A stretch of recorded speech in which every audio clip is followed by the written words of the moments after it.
Après des siècles de déclin, l'Arabie a été réveillée par un puissant phénomène. Les divines révélations faites au prophète Mahomet, qui ont déclenché dans toute la région une grande soif de connaissance.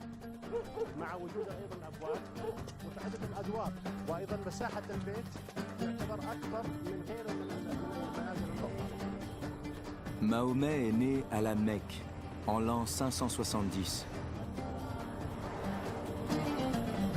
Mais il a vécu la plus grande partie de sa vie ici, à Médine.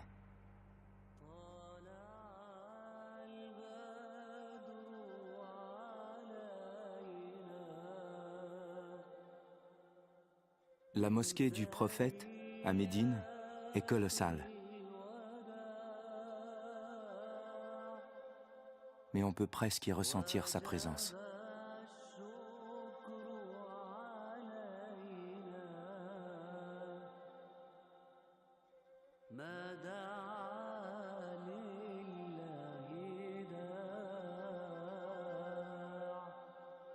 Notre livre sacré, le Coran, a été rédigé en arabe. Il contient les révélations faites par Dieu au prophète Mahomet.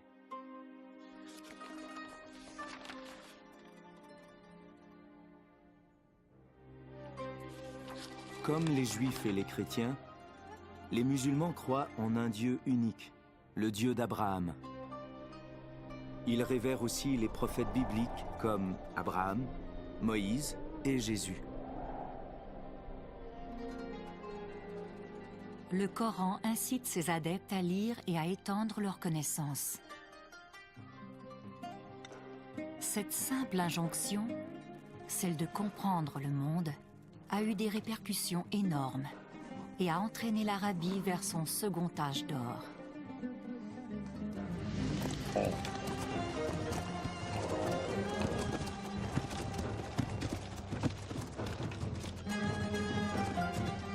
Les tribus, unifiées par leur croyance en un Dieu unique, ont cessé de s'entretuer et ont bientôt constitué une puissance considérable.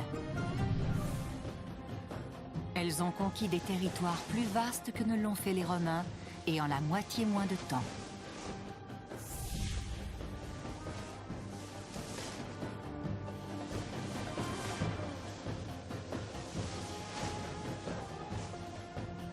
Alors que le plus gros de l'Europe sombrait dans l'âge des ténèbres, les érudits islamiques s'attelaient à la traduction des textes anciens de la Grèce et de l'Inde.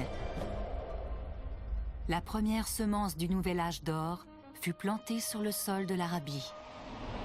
Les nouvelles connaissances se répandirent bientôt de la Perse à l'Espagne et se déversèrent de la même façon vers l'Inde et l'Indonésie. Grâce à l'entrecroisement de multiples idées, les érudits arabes ont donné naissance à l'algèbre.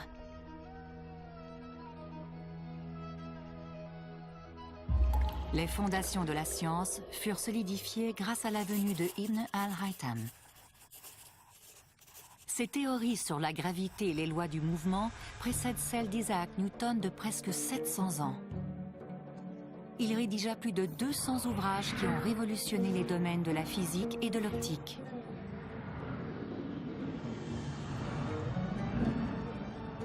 Ibn al-Haytham a construit la première chambre noire du monde.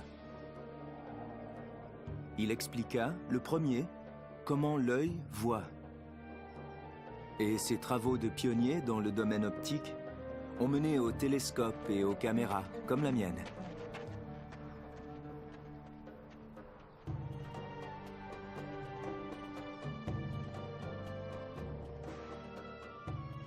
Ibn al-Haytham a procédé à d'innombrables expériences visant à comprendre le fonctionnement des choses. Certains l'ont appelé le père de la méthode scientifique. Dans les premières universités du monde, des centaines de personnes ont exploré les frontières de la science.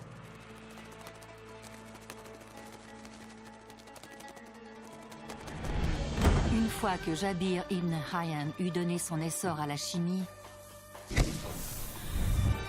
le persan Abu Rayyan Muhammad ibn Ahmad al-Biruni réussit à calculer avec grande précision la circonférence de la Terre.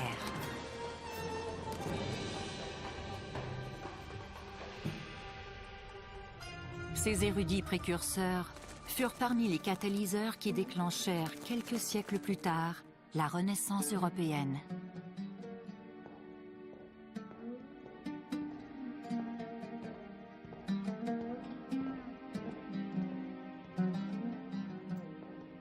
Cet âge d'or islamique fut unique en son genre. Il a diffusé sa lumière pendant 8 siècles et sur 3 continents et a transformé notre lecture du monde.